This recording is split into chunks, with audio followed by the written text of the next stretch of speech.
16 दिसंबर 2012 की इस घटना ने पूरे भारत को दहला दिया था। जिस लोहे की रॉड से निर्भया और उसके दोस्त पर वार किया गया, उसी लोहे की रॉड को निर्भया के प्राइवेट पार्ट के अंदर डाल दिया था। निर्भया के पूरे शरीर पे दांतों से काटने के निशान थे। उसके शरीर का ऐसा कोई अंग नहीं था जहां पर चोट ना लगी हो। निर्भया के इनर ऑर्गन्स भी जख्मी हो चुके थे। ब्लीडिंग बेतहाशा हो रही थी। इस खबर को सुनने के बाद भारत के हर राज्य में लोगों ने सरकार के प्रति विरोध प्रदर्शन किया और अपराधियों के लिए फांसी की मांग की।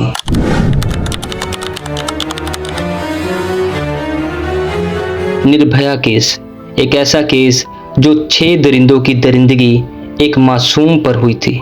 ये केस सुनकर आज भी लोगों का दिल दहल जाता है। नमस्कार दोस्तों, मेरा नाम है मोहित। ट्रू स्टोरी एमके पर आपका स्वागत है। दोस्तों, आपकी सपोर्ट हमें बहुत ज़्यादा ज़रूरी है, इसीलिए हमारे चैनल को सब्सक्राइब करना और बेल आइकन को दबाना मत भूलना, जिससे आने वाली सारी वीडियो के लिंक टाइम टू टाइम आप तक पहुंच सके। आपने अक्सर सुना होगा कि दिल्ली है दिल वालों की। उसे ही दिल्ली में घूम रहे थे 6 दरिंदे एक सफ़ेद बस पे, जिन्होंने एक ऐसी घिनौनी घटना को अंजाम दिया जिसे सुनकर पूरा भारत कांप उठा। परिवार की होनहार बेटी निर्भया, जिसका पूरा नाम ज्योति सिंह था, उम्र महज 23 साल। निर्भया 3 बहन भाइयों में से सबसे बड़ी बेटी थी। निर्भया फिजियोथेरेपी की स्टूडेंट भी थी। बात है सर्दियों की। 16 दिसंबर 2012 दिन रविवार का था। छुट्टी का दिन होने के कारण निर्भया अपने एक दोस्त अरविंदर प्रताप पांडे के साथ फिल्म देखने जाने का प्लान बनाती है और ये दोनों पब्लिक ट्रांसपोर्ट से पीवीआर सेलेक्ट सिटी वॉक से चले जाते हैं। मॉर्निंग के शो में जब ये वहां पहुंचते हैं तो देखते हैं काफ़ी भीड़ है। ये प्लान को चेंज करते हैं और इवनिंग शो में लगी फिल्म देखने के लिए प्लान बना लेते हैं। इवनिंग शो की फिल्म देखने के बाद निर्भया और अरविंदर अपने अपने घर जाने के लिए ऑटो देखना शुरू करते हैं। रात में ठंड ज़्यादा होने की वजह से ऑटो चालक मीटर पर मुंह मांगी कीमत मांग रहे थे। थोड़ी देर जद्दोजहद के बाद एक ऑटो वाला मिलता है जो इन्हें मुनेर का बस स्टैंड तक लेके जाने के लिए तैयार हो जाता है। दोनों ने द्वारका जाना था। इन्होंने सोचा कि हम मुनेर का बस स्टैंड से बस पकड़कर द्वारका को चले जाएंगे। जब ये मुनेर का पहुंचते हैं तो कुछ समय इंतजार करना पड़ता है। समय करीब 9:30। इस समय उन्हें एक सफेद बस दिखाई देती है जिसके शीशे काले थे। बस के डोर पर खड़ा एक लड़का चिल्लाकर इनसे पूछता है, तुम्हें कहाँ जाना है? अरविंदर बोलता है, हमें द्वारका जाना है। और बस पे खड़ा लड़का इन्हें कहता है, आ जाओ, हम भी वहीं जा रहे हैं। निर्भया और उसका दोस्त उसी बस पर चढ़ जाते हैं। बस पे चढ़ने के बाद ये देखते हैं कि पीछे 3 पैसेंजर और बैठे हैं, जिन्हें देखने के बाद ये निश्चिंत होकर अपने सफर पर बैठ जाते हैं। बस में घूम रहा वो लड़का इनसे 10-10 रुपए भी टिकट के ले लेता है और टिकट के पैसे लेने के बाद जब इनकी ओर से टिकट मांगी जाती है तो वो लड़का इनसे बदतमीजी करता है। इस बात को निर्भया और उसके दोस्त ने ज्यादा संगीन नहीं लिया, क्योंकि उस समय टिकट में नोक-झोंक कुछ इस तरह से ही चलती थी और दोनों चुप शांति से अपने सफर में बैठे रहते हैं और अपनी मंजिल पर पहुंचने का इंतजार करते हैं। पर ये इंतजार बनकर रह जाएगा, किसे मालूम था। थोड़ा आगे जाने के बाद बस का ड्राइवर बस को किसी और रास्ते पर ले चलता है। ये देखने के बाद अरविंदर बस चालक से और बस के स्टाफ से पूछता है कि तुम कहाँ जा रहे हो। इतने में एक और लड़का जो बस ड्राइवर के पास ही वाली सीट पर बैठा था, वो भी आकर इनसे बदतमीजी से पूछता है कि तुम दोनों कौन हो और इतनी रात को कहाँ जा रहे हो, क्या कर रहे हो। इतने में पीछे बैठे 3 लोग भी इनसे बदतमीजी करते हैं, जिससे ये साफ हो जाता है कि वो 3 पैसेंजर नहीं बल्कि बस का स्टाफ ही है। उनकी इस बदतमीजी को जब अरविंदर डिफेंड करता है तो वो सभी उस पर अटैक कर देते हैं। एक लड़का बस में पड़ी एक लोहे की रॉड से निर्भया के दोस्त के सिर पे वार करता है, जिससे वो वहीं बेहोश हो जाता है। फिर इन 6 जनों की हैवानियत निर्भया के साथ शुरू होती है। हैवानियत पूरी शब्दों से बयान नहीं करी जा सकती।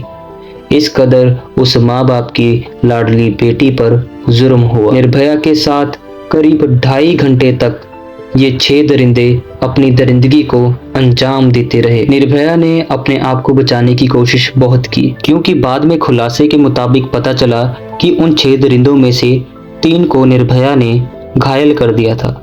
जब उन 6 दरिंदों का दिल भर गया तो उन्होंने प्लान बनाया कि हम इन दोनों को बस के नीचे कुचलकर अपनी हैवानियत को, अपनी इस दरिंदगी को एक्सीडेंट का नाम दे देंगे। दरिंदों ने चलती बस से निर्भया और उसके दोस्त को बाहर गिरा दिया। बाहर गिराने से पहले इन्होंने निर्भया और उसके दोस्त के कपड़े भी उतार लिए थे और उनके पास जो कुछ भी था वो सब लूट लिया था। दरिंदों ने निर्भया के दोस्त की जान लेने की कोशिश पूरी की थी, पर वो उसकी जान नहीं ले पाए। थोड़े होश संभालने के बाद निर्भया का वही दोस्त लोगों से मदद मांगना शुरू कर देता है। बहुत सारे लोग इन्हें देखकर ऐसे ही गुजर जाते हैं, पर एक अनजान व्यक्ति इन्हें मुसीबत में देखकर पुलिस को फोन करता है। थोड़े ही समय में पुलिस की टीम वहां पर पहुंच जाती है। पुलिस की टीम इन दोनों को सफदरगंज हॉस्पिटल, जो कि पास ही में था, वहां ले जाती है और इन्हें भर्ती करा देती है। निर्भया के साथ कितनी बर्बरता की गई थी ये आप इस बात से अंदाजा लगा सकते हैं कि निर्भया की एक आंख बाहर निकल चुकी थी। शरीर का ऐसा कोई अंग नहीं था जहां पर उसके चोट का निशान न हो और उसे बेतहाशा ब्लीडिंग हो रही थी। निर्भया के शरीर में लोहे की रॉड भी डाली गई थी। निर्भया की तबीयत इतनी ज्यादा खराब हो चुकी थी कि उसे वेंटिलेटर पर रखना पड़ा। थोड़े ही समय में पूरे भारत में, पूरे देश भर में ये बात फैल गई और पूरा देश दहल उठा। जब लोगों तक ये बात पहुंचती है तो लोग गुस्से से भर जाते हैं और सरकार और प्रशासन के खिलाफ विरोध प्रदर्शन शुरू कर देते हैं और लोग मांग करते हैं कि निर्भया के दोषियों को जल्द से जल्द गिरफ्तार किया जाए। और देखते देखते ये विरोध प्रदर्शन आंदोलन का नाम ले लेता है और पूरे देश भर में निर्भया के लिए लोग सड़कों पे उतर आते हैं। लोग निर्भया के लिए दुआएं करना शुरू कर देते हैं, पर निर्भया की सेहत बिगड़ती जाती है। 16 दिसंबर से 19 दिसंबर तक निर्भया की एक के बाद एक 5 सर्जरीज की जाती है। लाख कोशिशों के बाद भी निर्भया की तबीयत बिगड़ती जाती है। इस कारण भारत सरकार की ओर से देश की टॉप मोस्ट डॉक्टर की एक कमेटी बनाई जाती है। सरकारी खर्चे पर निर्भया को बेस्ट मेडिकल ट्रीटमेंट देने को कहा जाता है, पर इसके बावजूद तबीयत बिगड़ती ही जाती है। निर्भया का बॉडी टेम्परेचर 102 से बढ़कर 103 डिग्री फ़ारेनहाइट तक चला जाता है। निर्भया की बॉडी में इन्फेक्शन भी बुरी तरीके से बढ़ रही थी।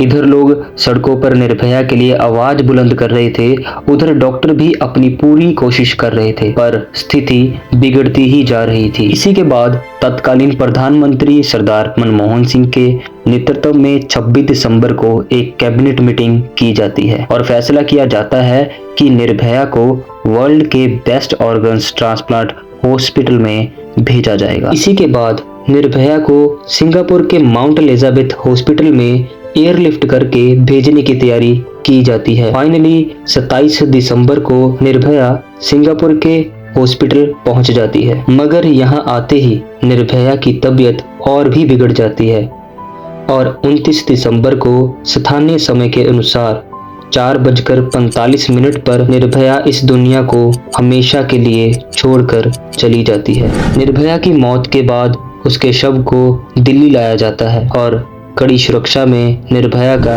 अंतिम संस्कार किया जाता है। निर्भया के दोस्त को कुछ दिनों बाद हॉस्पिटल से डिस्चार्ज कर दिया जाता है। जब ये घटना हुई उसके 24 घंटे के उपरांत ही पुलिस ने एक दोषी को गिरफ्तार किया, जिसका नाम था राम सिंह। ये वही है जो बस का ड्राइवर था और राम सिंह के बयान के आधार पे एक के बाद एक कुल 6 व्यक्तियों को गिरफ्तार किया जाता है। गिरफ्तार अपराधियों में 30 साल का राम सिंह, 26 साल का उसका भाई मुकेश सिंह जो कि राजस्थान का रहने वाला था। इसके अलावा 20 साल का विनय शर्मा और 19 साल का पवन गुप्ता जो कि यूपी और बिहार से गिरफ्तार किए गए थे और एक 17 साल का अपराधी उत्तर प्रदेश की वादियों से गिरफ्तार किया गया। उसकी पहचान पहले गुप्त रखी गई क्योंकि कानूनी तौर से वो एक नाबालिग था, पर बाद में एक खुलासा होता है कि उस लड़के का नाम मोहम्मद अफरोज था। इसके अलावा एक अक्षय ठाकुर नाम का लड़का भी गिरफ्तार हुआ,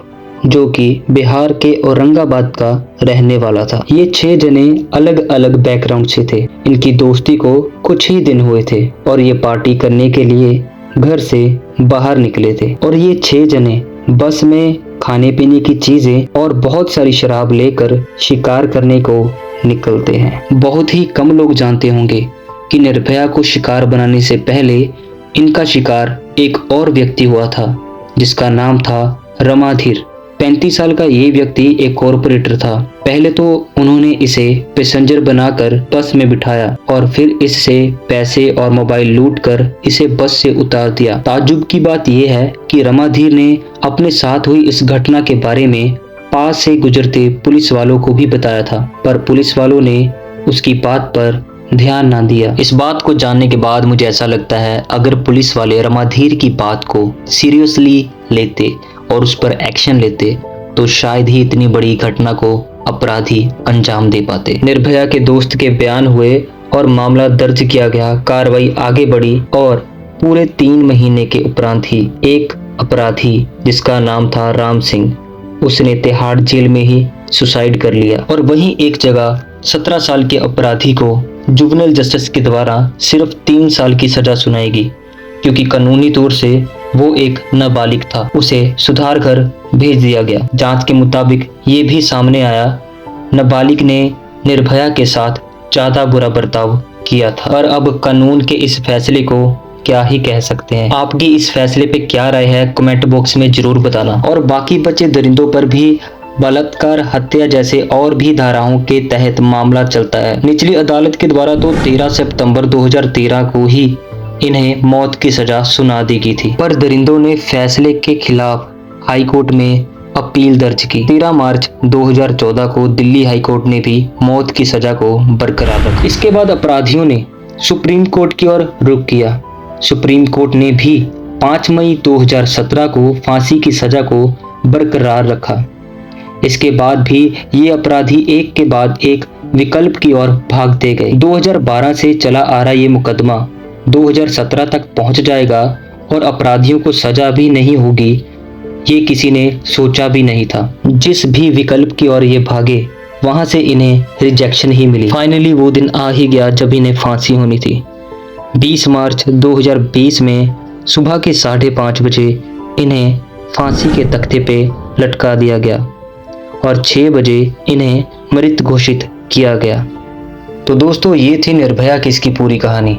मैं आपको बताना चाहता हूं कि निर्भया के माता पिता का इन 7 सालों के एक्सपीरियंस के तहत ये कहना था कि इन 7 सालों में उन्हें सबसे ज़्यादा समय कोर्ट और वकीलों के पास गुजारना पड़ा।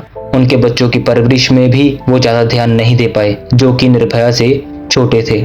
इस सच्ची कहानी को सुनने के बाद आपके क्या विचार हैं, कमेंट में शेयर करना मत भूलना। अगर आप चैनल पर नए हैं, चैनल को सब्सक्राइब और वीडियो को लाइक और शेयर जरूर करना अपने उन सभी लव वंस के साथ जिन्हें आप चाहते हैं कि वो हमेशा सतर्क रहें और सेफ रहें। मिलते हैं नई वीडियो में। उसके साथ बर्बरता की थी कि उसके जो अंग थे वो अंदरूनी हिस्सा उसको निकाल के फेंक दिया था, तो एक बूंद पानी नहीं दिया जा सकता था। तो मुझे ये चीज नहीं जीने देती है। अपने ही घर में मैं रह नहीं पाती हूँ।